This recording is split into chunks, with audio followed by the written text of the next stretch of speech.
Another person to bring Greek wisdom and story to history was a man called Joseph ben Matthias, known to the world as Flavius Josephus, the first century Jewish historian.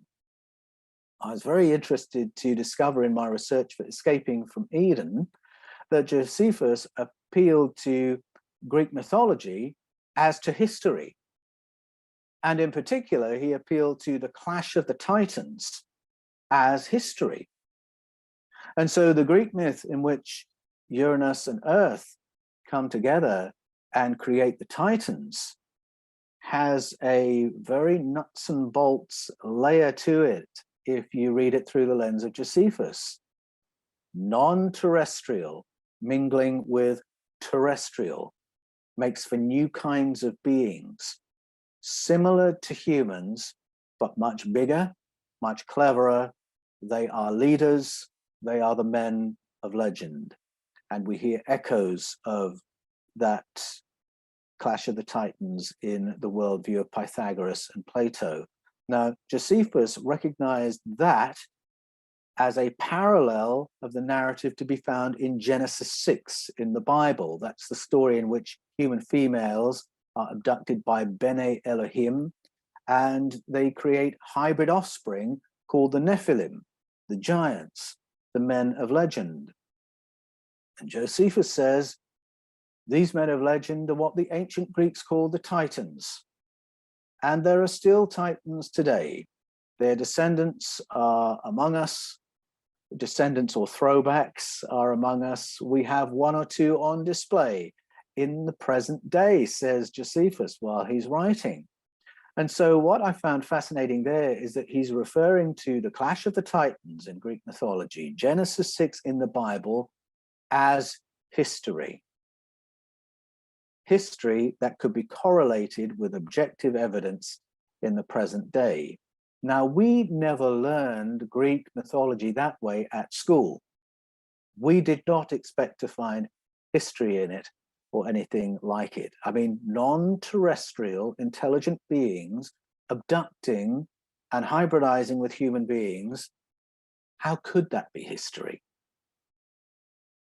Of course, there are other parallels to that in Norse, Celtic, and Mesopotamian story, but that will be for another presentation. Another place in which Greek legend meets history is Greece itself. And like Ed, I was very privileged to travel to Knossos. I went there in 1985. And when you go to these ancient sites, whether it's Knossos or the pyramids in Giza, it is confronting. It's very confronting and very humbling, because you look at the place in which you're standing and you have to ask, where did all this go? Where did it come from? And where did it go? What was lost in terms of wisdom, knowledge, civilization? It's disturbing to think a civilization this powerful, this advanced could seem to evaporate somehow. But it's very humbling, because you then look at what was achieved in the distant past and you ask, who are we? If we're not the first megalithic civilization, who are we? If we're not the first to have an understanding of cosmology, who are we? If the pioneering work we're doing now in healing using vibration was known thousands of years ago, who are we? It's very humbling. It's very confronting. Well, as a youngster, which I was in 1985, the thing that struck me was, how did these people know how to build on this scale with such sophistication? I mean, they've got sanitation systems, they've got air conditioning systems. And so I asked the guide, where did the Minoans, the culture who built all this, get their advanced knowledge and technology from? And so the guide told us a story. And he said the Minoan culture comes from the patriarch Minos. And Minos was the hybrid son of Europa and Zeus. Europa was a daughter of the king of Phoenicia. So we're now in real world geography, daughter of the king of Phoenicia, and she was abducted by a non-human entity called Zeus. They produced hybrid children, 3 boys. One of them was Minos, and he was the progenitor of the Minoan culture, which built all these buildings. And he told me that in the way he had learned it at school as history. These are the stories of origins in Greece. These are the stories of origins in Europe. The whole of Europe is named after that girl who was abducted by the non-human entity. Europe's a real place, isn't it? And it intrigued me that he presented this as, well, this is the history of this place. He didn't say, let me tell you a fable some of the locals tell.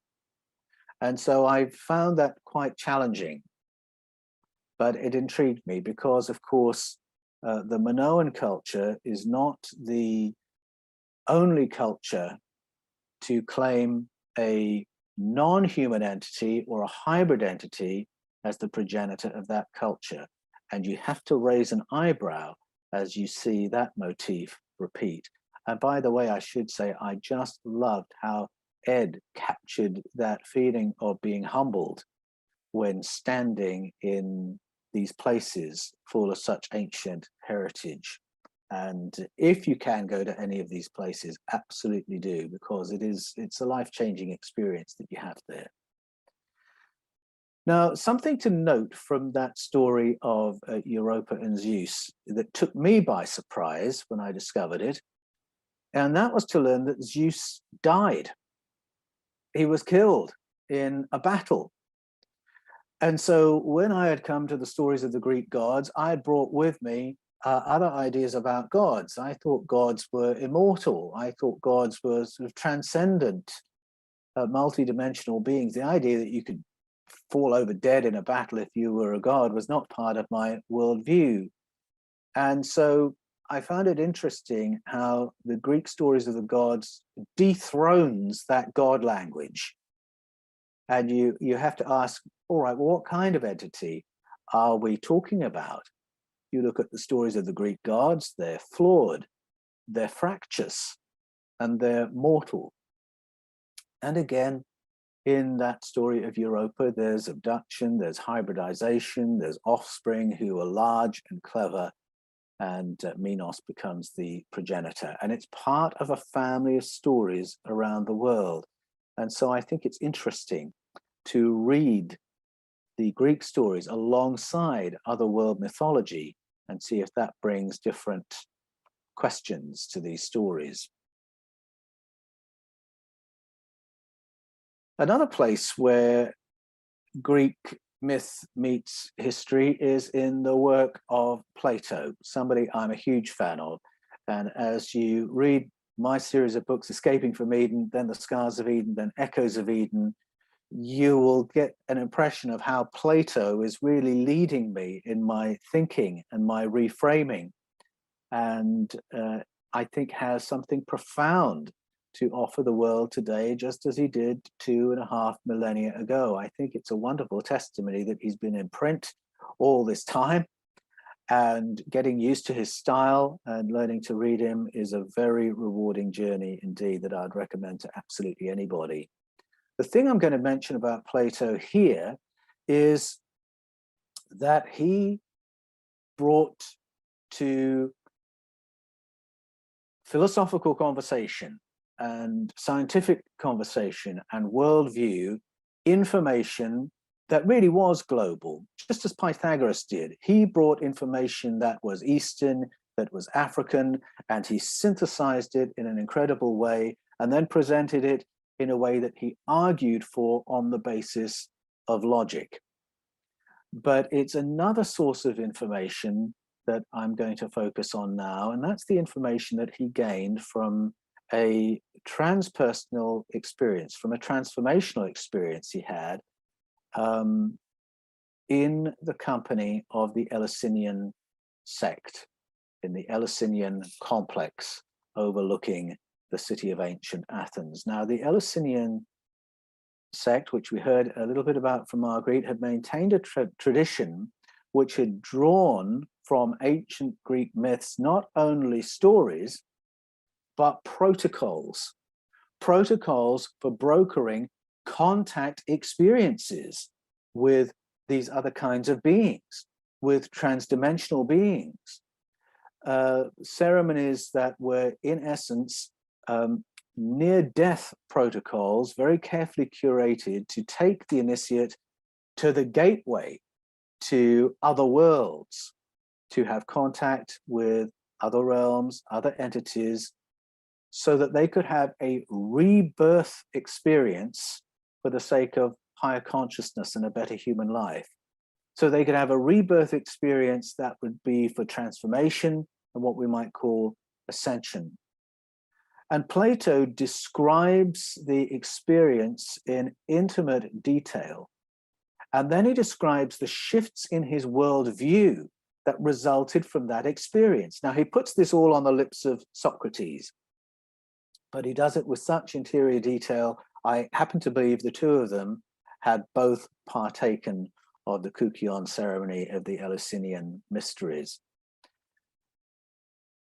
The idea that other dimensions are real and that more advanced, more intelligent, non-human entities are real and willing to interact with us, the idea that previous civilizations are real and that wisdom can be taken from them, those ideas entered world philosophy and the scientific conversation of the world because of Plato. These ideas were put forward for peer review and for your consideration by Plato and have remained there in black and white ever since. And just as we were taught to read Greek story in a particular way at school, so we were taught to read Plato in a particular way when I read him at theological college. And unfortunately, these life-changing aspects were sort of extracurricular, and we focused on other stuff. Now I've had to return to Plato and think, how could we miss that out?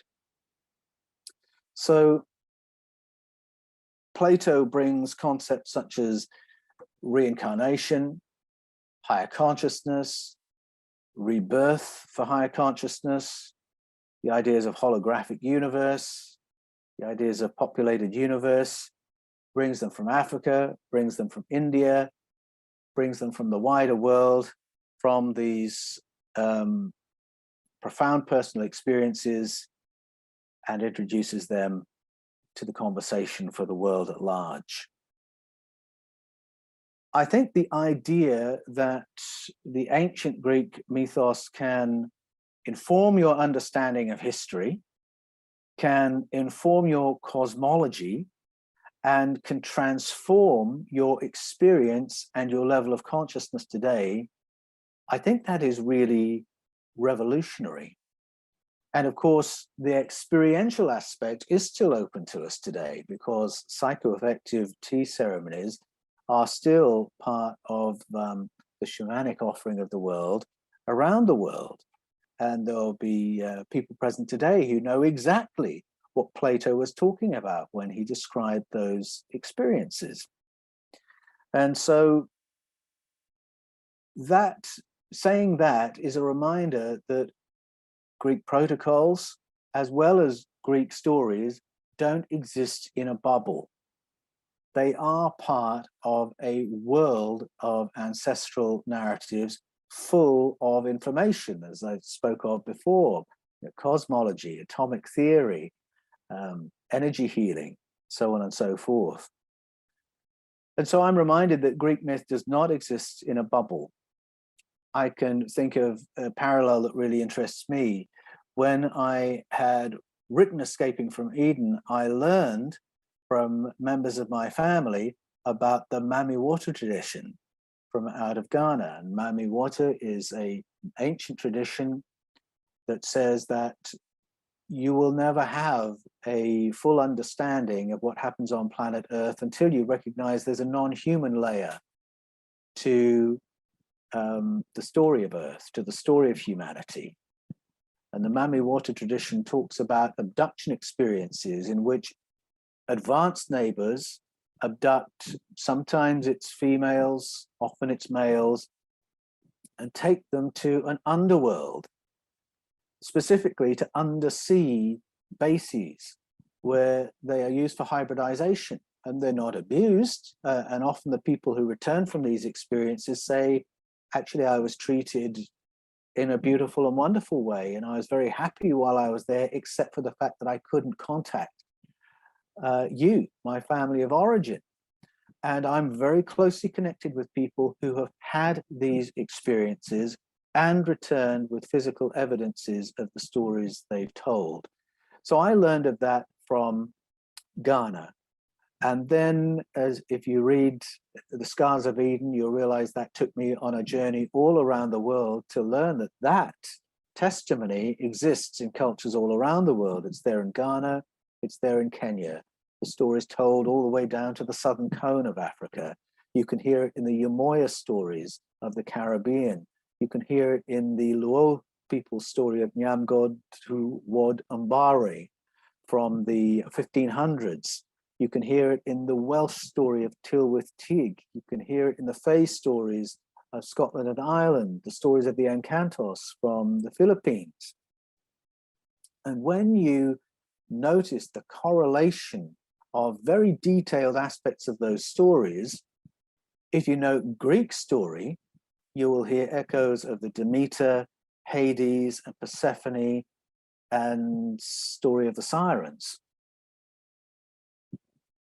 It will take you back to that story to ask different questions.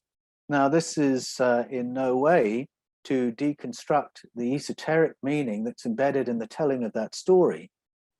But I think when you set it in that context, you will think maybe there is human memory embedded in that story as well.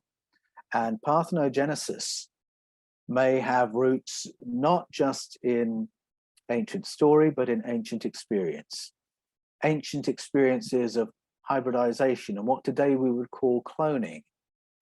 Experience that goes back to a period when our development as a species was being modified, and when the genderization and sexualization of our ancestors was occurring. I think there are many layers to that story, whether we're looking at the Greek telling or the Ghanaian or the Welsh or the Scottish or the Filipino telling.